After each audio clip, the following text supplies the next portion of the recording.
시편의 배경은 고라 자손이 하나님의 성전에서 멀리 떨어져서 성전을 갈 수 없는 것, 성전에 갈 수 없는 것 가운데 그 마음이 하나님의 성전을 너무너무 그리워하고 갈망하는 모습을 이 시편을 통해서 우리는 볼 수가 있습니다.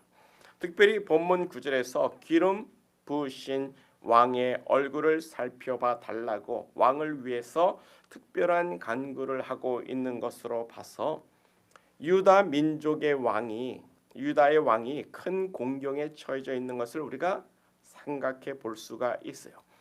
아마도 바벨론 느부갓네살 왕이 예루살렘을 3번이나 침공해 왔었는데 그때마다 왕을 바꿔서 세웠습니다. 그리고 그때마다 포로들을 잡아갔어요. 3번이나 잡아갔는데 그 첫 번째 포로를 잡혀갔을 때 다니엘도 함께 바벨론으로 잡혀갔습니다. 아마 그때 다니엘이 잡혀갔을 그 당시에 이 고라 자손도 바벨론으로 잡혀갔을 거라는 우리가 시대적인 배경을 생각해 볼 수가 있는 거예요. 그러니까 멀리서 하나님의 성전을 그리워하면서 하나님을 갈망하고 있는 거예요. 지난날에 하나님의 성전에서 거닐며 하나님을 찬양했고 하나님을 예배했고 하나님께 기도했고 그 하나님과 함께 있었던 그 때를 기억하면서 그 성전을 그리워하고 있는 고라 자손의 마음을 우리가 생각해 볼 수가 있습니다. 그런 의미에서 시편 저자는 우리에게 무엇이 복인지를 분명히 말씀해 주고 있는 거예요. 주의 성전에서 주를 가까이 하는 것이 복이다. 아멘. 이것은 성전이 가까이 있을 때, 성전이 우리에게 있을 때는 잘 모르는 거예요.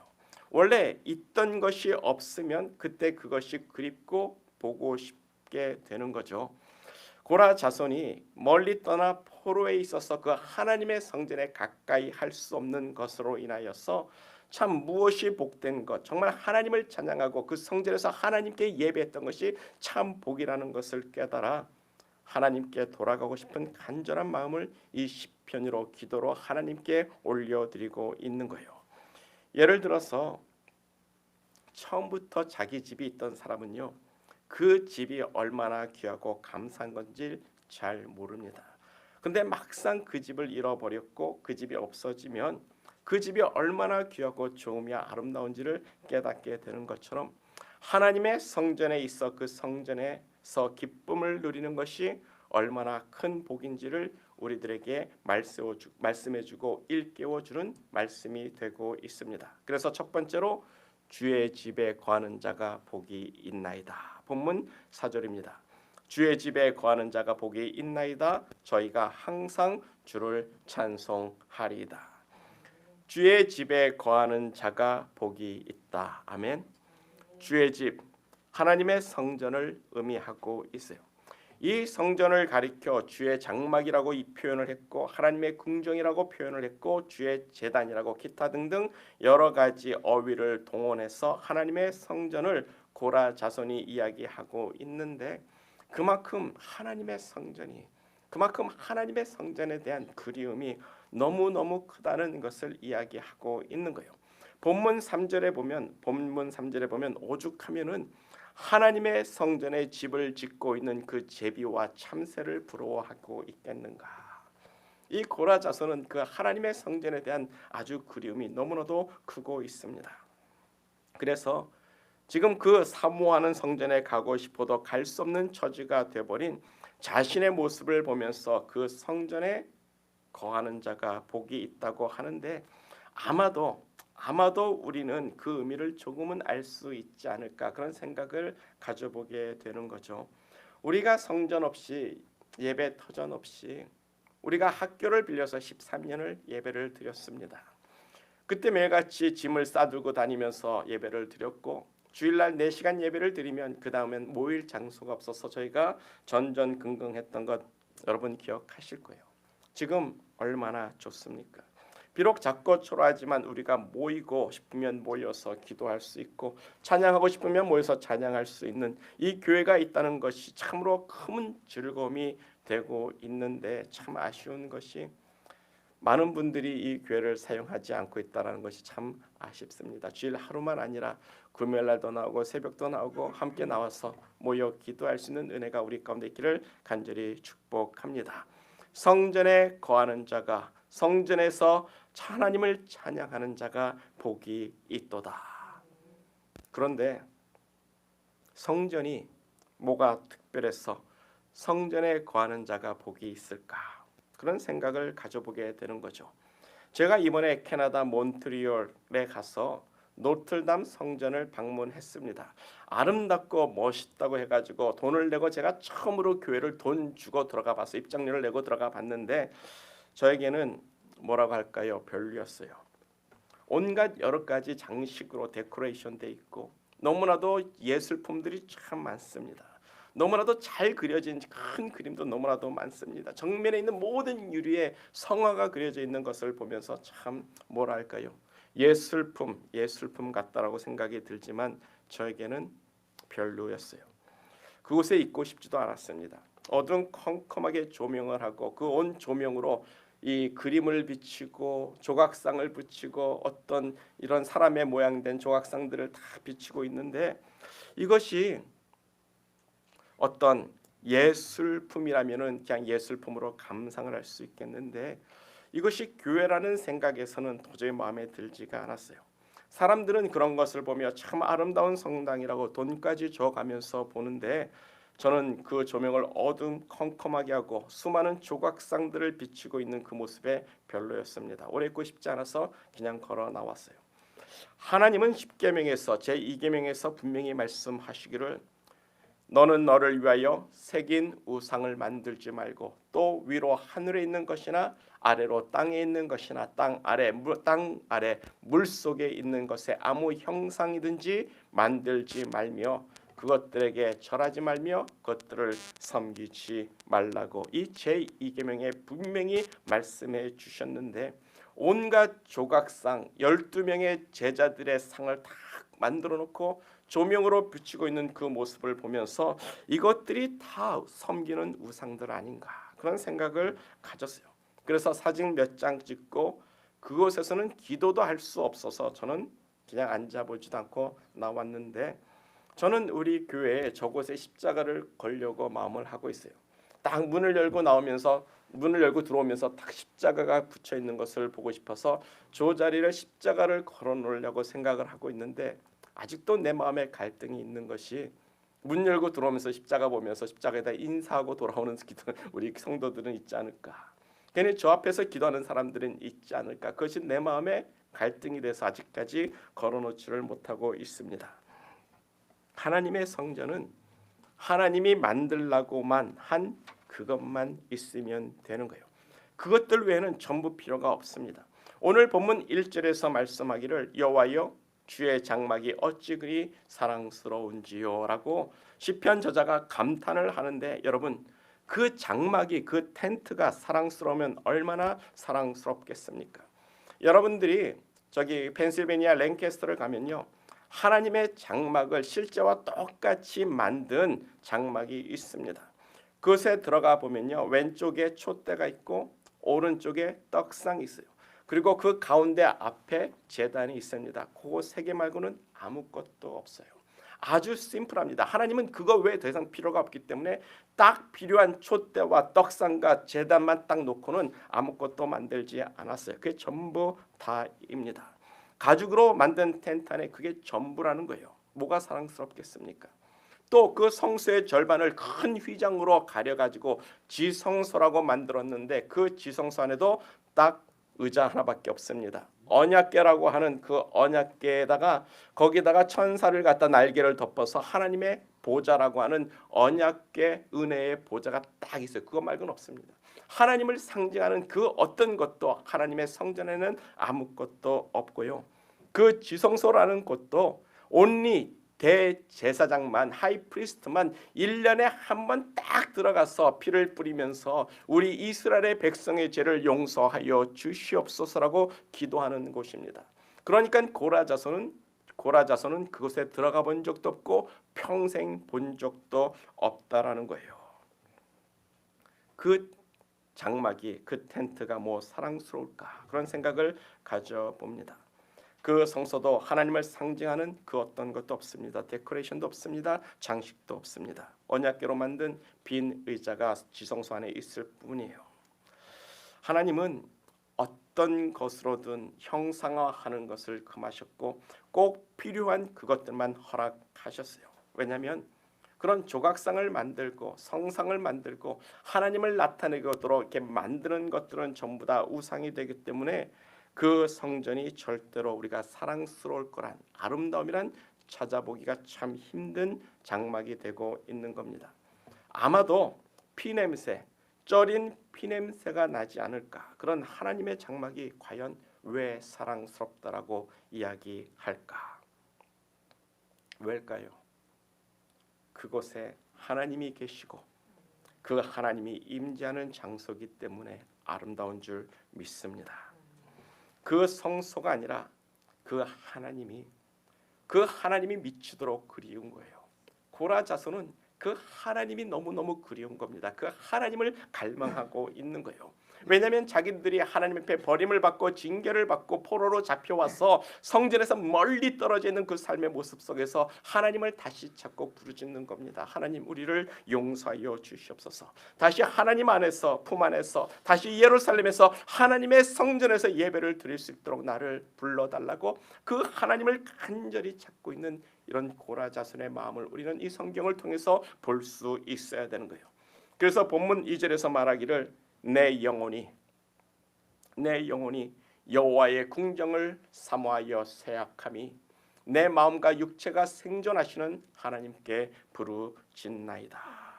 말 그대로 그 마음에 상사병이 걸리는 겁니다. 하나님을 찾고 살아계신 하나님을 부르짖고 있다라고 이야기를 하고 있어요.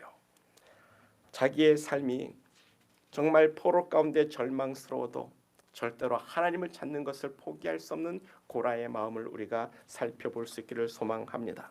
하나님을 다시 만나고 싶어하는 고라 자손의 눈물겨운 시가 오늘 본문의 시편이 되고 있는 거죠. 우리가 이렇게 하나님의 성전에 모여서 하나님을 예배할 수 있고 찬양할 수 있음이 복된 것을 알 수 있는 시간 되기를 간절히 축복합니다. 그와 같이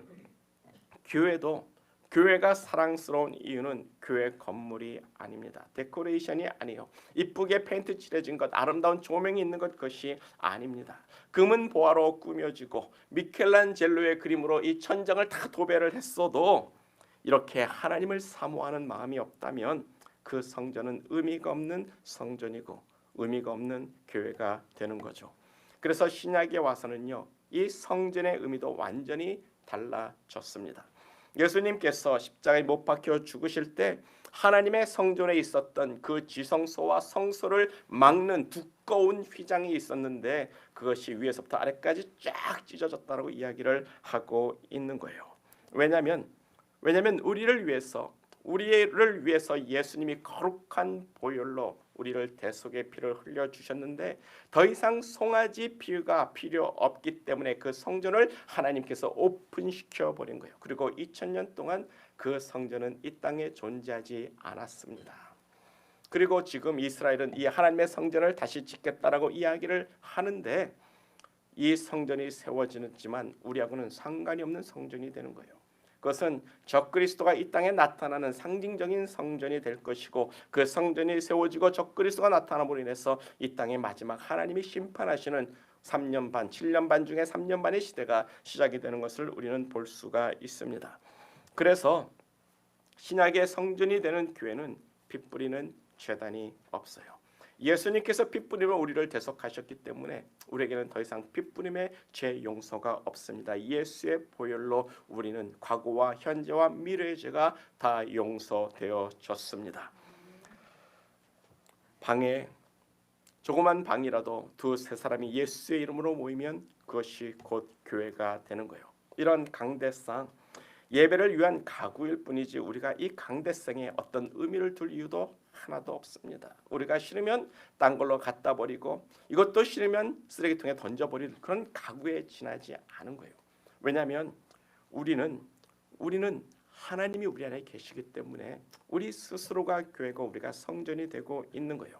이런 교회나 이런 건물이나 이런 데 우리가 중요시 둘 필요가 없습니다. 그래서 예수님께서 말씀하기를 두세 사람이 내 이름으로 모이는 곳에 내가 그들과 함께 하리라. 그것이 교회입니다. 믿음의 사람, 예수의 이름을 부르는 사람 두세 사람이 모이면 그것이 교회가 되는 거예요. 우리가 하나님의 장막이 되는 줄 믿습니다. 우리가 하나님의 성소가 되고 우리 하나님이 우리 안에 거하시는 줄 믿습니다. 그러므로 이제 성소에 거하는 자가 복이 있다가 아니라 우리 안에 하나님이 거하시는 자가 복이 있는 줄 믿습니다. 못생기고 못 배우고 헐벗고 가진 것이 없어도 그 안에 하나님이 거하는 사람, 그 안에 예수가 있는 사람, 그 안에 예수의 피가 흐르는 사람은 아름답고 거룩하고 보배롭고 사랑스러운 사람인 줄 믿습니다. 아멘. 우리가 지난 2주 동안 하나님의 말씀을 나누지 않았습니까? 하나님이 우리를 나같이 부족한 죄인을, 더러운 죄인을 하나님께서 우리를 엘이라 부르시며 너는 지존자의 아들, 하나님의 아들들이라고 이야기하지 않습니까? 하나님이 우리를 너무나도 소중하고 보배롭게 여겨서 하나님께 숨겨진 자들이라고 우리가 지난주에 말씀을 나누지 않았습니까? 우리가 하나님 앞에 너무나도 사랑스럽고 존귀하고 보배로운 사람들인 줄 믿습니다.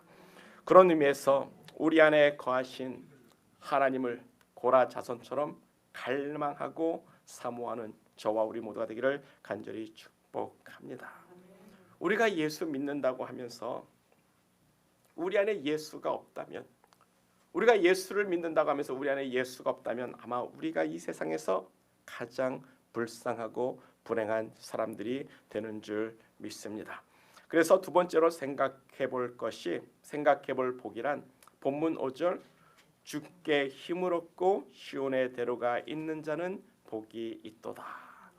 주께 힘을 얻고 그 마음에 시온의 대로가 있는 자는 복이 있나이다. 주께 힘을 얻는 자, 그리고 그 마음에 시온의 대로가 있는 자라는 것은 아마도 고라 자손이 자기처럼 하나님을 사모하여 하나님께 부르짖고 기도하는 사람들을 의미한다라고 저는 생각해 봅니다. 마음에 시온의 대로가 있다라는 것은, 성전을 향한 대로가 있다라는 것은 그 온 마음이 하나님을 바라고 하나님을 향하여 존재하고 있다라는 의미가 되고 있는 거예요. 마음에 시온의 대로가 있다라는 사람은 하나님을 갈망하고 하나님을 찾고 하나님을 바라며 하나님께 나가는 것을 즐거워하는 사람을 의미하고 있는 겁니다. 왜요? 왜 시온의 대로가 있어야 합니까? 열왕기상 8장 29절과 30절이요. 열왕기상 8장 29절과 30절을 보면 주께서 전에 말씀하시기를 내 이름이 거기 있으리라 하신 곳 이 전을 향하여 주의 눈이 주야로 보옵시며 종이 이곳을 향하여 비는 기도를 들으시옵소서. 종과 주의 백성이 이스라엘이 이곳을 향하여 기도할 때에 주는 그 간구함을 들으시되 주의 계신 곳 하늘에서 들으시고 들으시사 사하여 주옵소서. 바로 이런 의미 때문에 시온의 대로가 있는 자는 복이 있다라는 거예요. 마음에 시온의 대로가 있다라는 것은 이 성전을 향하여 내가 마음을 두고 하나님께 기도하겠습니다. 그 기도할 테니 하나님 정말 우리를 사하여 주시고 우리를 고쳐 주시옵소서, 우리를 회복시켜 주시옵소서라는 하나님을 찾고 하나님을 갈망하는 모습을 이야기하고 있다라는 거예요. 그러면 하나님께서 들으시고 응답하시고 사하시고 고치실 것을 나는 믿습니다. 믿기 때문에 시온의 대로를 향하여 나는 기도합니다. 그리고 그 기도에 응답받는 것이 주께 힘을 얻는 자가 되는 줄 믿습니다. 그러므로 이제 우리가 알 것이 성전의 문제가 아니라 믿음의 문제라는 거예요. 성전의 문제가 아니라 이제 믿음을 가지고 하나님께 기도해야 될 것을 이야기하고 있는 거예요. 믿음을 갖고 기도하면 하나님이 응답하신다는 확신을 갖기를 축복합니다. 우리가 기도할 때 하나님이 응답하신다는 그 확신의 믿음이 없으면, 그런 믿음이 없으면 기도할 필요 없습니다. 다니엘 기도 우리가 하고 있는데 그런 기도의 응답의 확신이 없으면 기도할 필요가 없다라는 거예요. 지금 이 기도는 믿음의 문제가 되고 있는 거예요. 믿음이 아니면 응답이 없습니다. 아니 기도 자체가 하나님께 상달되지도 못할 겁니다. 우리가 기도할 때 하나님이 응답하신다는 확신을 가지고 기도해야 되는 거예요. 그 믿음을 하나님께서 기뻐하십니다. 그런 기도 응답의 확신을 가지고 기도하는 사람들이 뭐요? 눈물의 골짜기를 걸어가는 거예요. 저들이 눈물의 골짜기를 걸어갈 때 본문 6절입니다. 그들이 눈물 골짜기로 동행할 때 그곳에서 많은 샘이 있을 것이며 이른 비가 복을 채워주나이다. 여기서 눈물의 골짜기라는 것은요, 사막의 땅, 마른 땅, 메마른 땅, 아주 고난의 땅을 의미하는 거예요. 그래서 눈물의 골짜기를 지나간다는 것은 바로 이 바벨론에 잡혀간 노예들이 노예의 삶을 이야기하는 겁니다. 이제는 우리가 하나님 시온에 대한 마음을 가지고 믿음을 가지고 우리가 회복될 것을 믿으며 이제는 우리는 노예의 삶을 걸어갑니다. 그런데 뭐라고 합니까? 그렇게 눈물 흘리며 걸어가며 기도하며 그 어려운 삶을 살아갈 때 하나님께서 그 눈물을 통하여 많은 샘을 주셨다고 그러는 거예요. 그래서 이른 비까지도 우리에게 은택을 입힌다라고 정말 하나님이 그 기도 가운데 우리에게 힘을 주신다라는 고라 자손의 담대한 믿음의 소망을 말씀하고 있는 겁니다. 마음의 시온의 대로가 있는 자, 하나님을 믿고 기도하는 자에게는 하나님께서 그런 고난의 땅, 메마른 땅, 눈물의 골짜기에서도 샘물 나게 하시고 이른 비로 그 힘을 얻어서 견디고 이기게 하신다는 거예요. 그래서 본문 7절입니다. 7절을 보면 그들은 힘을 얻고 더 나아가 시온에서 하나님 앞에 각기 나타나리라. 아멘, 할렐루야. 기도 응답에 대한 확신을 이야기하는 거예요. 미래에 대한 소망을 말하고 있는 겁니다. 그 소망대로 우리가 정말 열심히 눈물 골짜기에서 기도하며 마음의 시온의 대로가 있어 하나님을 찾고 기도할 때 하나님께서 우리에게 힘을 주시고 더 힘을 주사 시온에서 하나님 앞에 각기 서게 하실 겁니다. 이 믿음의 기도가 정확히 70년 후에 일어나게 되는 거예요. 정확히 70년 후에 이스라엘 민족, 유다 민족들, 바벨론에 있는 유다 민족들에게 나타나서 고레스 왕을 통하여 다시 너희는 너희 땅으로 돌아가라는 하나님이 주신 놀라운 은혜의 명령을 받아 예루살렘에 돌아와서 시온에서 하나님의 성전을 짓고 그 성전에서 다시 하나님 앞에 유다 민족이 서게 되는 겁니다. 얼마나 놀라운 기적입니까? 얼마나 놀라운 기도 응답의 축복입니까? 우리가 메마른 땅, 고난의 땅을 지나갈지라도 우리가 눈물을 흘리며 마음의 시온에 들어가 있어 하나님을 찾는 자들은 힘을 얻고 더 힘을 얻어서 결국엔 하나님 앞에서는 놀라운 축복을 얻게 될 줄 믿습니다. 우리가 지난 월요일부터 다니엘 기도를 하고 있습니다. 여러분 모두가 주께 힘을 얻고 더 힘을 얻어 기도하는 것 가운데 하나님께 복받은 사람, 하나님 앞에 서는 사람, 하나님을 경험하는 사람, 기도 응답이 있는 사람 되기를 간절히 축복합니다. 그리고 마지막으로 생각해 볼 것이 12절 주께 의지하는 자의 복에 대해서 이야기를 하고 있어요. 본문 9절에 보면 우리 방패이신 하나님이여 주의 기름 부으신 자의 얼굴을 살펴달라고 이야기를 하고 있어요. 그 당시 왕, 기름 부은 자는 왕을 의미합니다. 왕에게 머리에 기름을 붓어서 왕을 세우기 때문에 기름 부음 받은 자를 왕을 의미하는데 문제는 그 당시 이 고라 자손이 기도하는 그 당시의 왕들이 하나님을 의지하지 않았어요. 그럼에도 그 왕이 강건해야 그 왕이 바로 세워져야 자기와 백성들이 예루살렘으로 돌아갈 희망이 있기 때문에 그 왕들을 하나님 살펴봐 달라고 그들에게 믿음을 주시고 하나님을 의지하는 자가 되게 달라고 기도를 하고 있는 겁니다. 우리가 우리의 위정자들, 정치인들이 좋아서 기도하는 것 아니에요. 우리가 평안하고 우리가 안전함을 누리기 위해서 기도하는 겁니다. 우리의 위정자들을 미워만 하지 말고 나라를 위해서, 위정자들을 위해서, 정치인들을 위해서, 국민을 위해서 기도할 수 있기를 간절히 축복합니다. 그러나요. 우리가 의지할 것은 사람이 아니라 누구라고요? 여호와 하나님, 주께 의지하는 자가 복이 있나이다. 여호와 하나님을 의지하는 자가 복이 있습니다. 그래서 본문 11절을 보면 여호와는 우리의 해가 되신다. 여호와는 우리의 방패가 되신다. 여호와는 우리에게 은혜와 영화를 주시는 하나님이 되신다. 여호와는 정직하게 행하는 자에게 좋은 것을 아끼지 아니하시는 하나님이 되신다라고 그 하나님에 대한 믿음을 선포하는데 그 하나님을 의지하는 자가 복되도다라고 말씀하고 있는 거예요. 여호와는 우리의 해가 되십니다. 우리의 얼굴에 빛을 밝혀주시고 우리에게 소망을 주시는 하나님이 되십니다. 여호와는 우리를 지켜주시는 보호하시는 방패가 되시는 하나님이 되십니다. 여호와는 우리에게 은혜를 주시고 영화롭게 글로리파이 시켜주시는, 결국은 우리가 노예 생활이지만 결국엔 우리를 이렇게 세우시는 하나님이 되신다. 정직하게 자신의 죄를 회개하고 내 삶의 모습에서 내가 더러운 것을 주님 앞에 나타나며 정직하게 행하는 자에게 가장 좋은 것을 주시는 하나님이 되신다라고 고라 자손은 하나님에 대한 믿음을 선포하고 있어요.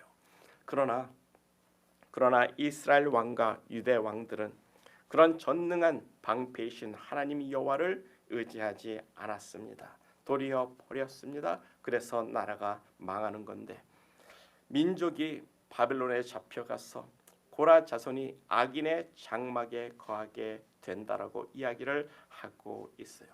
정말 환경은 너무너무 나쁩니다. 노예로 잡혀갔고 악인의 장막에 거한다라고 이야기를 합니다. 그럼에도 불구하고 그런 조건에서도 하나님을 의지하는 자에게는 복이 있다고, 그 하나님을 포기하지 않는 고라의 믿음을 우리가 배워야 되는 거죠. 어떠한 절망적인 상황이라도, 정말 아주 어려운 상황일지라도 여호와를 의지하는 자가 복이 있도다. 우리의 삶 속에서 그렇게 하나님을 의지하는 사람 되기를 간절히 축복합니다. 우리가 여호와를 의지할 때 우리의 무너진 삶이 세워지고 우리의 쓰러진 삶이 다시 한번 일어세움을 받고 회복되고 가정과 생업과 우리의 삶 모든 곳에서 다시 회복됨을 얻게 되는 줄 믿습니다. 전능하신 방패이신 여호와, 정직한 자에게 좋은 것을 주시는 여호와, 그 하나님을 의지하는 자가 복이라. 아멘. 고라 자손은 성전이 아니에요. 성전이 아니라 그 하나님을 사모하고 있습니다.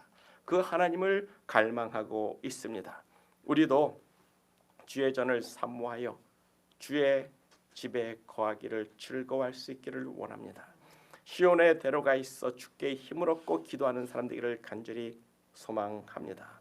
만군의 여호와 하나님만을 의지하는 자 되기를 간절히 축복합니다. 우리가 이렇게 여호와 하나님을 갈망하며 섰을 때 그 고라 자손의 이 기도가 70년 후에 응답을 본 것처럼 우리의 삶에도 하나님의 역사심과 하나님의 능력과 권능이 나타나 우리의 삶을 회복시켜 주실 줄 믿습니다. 하나님 함께 하실 것을 믿습니다. 다 같이 기도합니다. 다 같이 기도하겠습니다. 전능하시고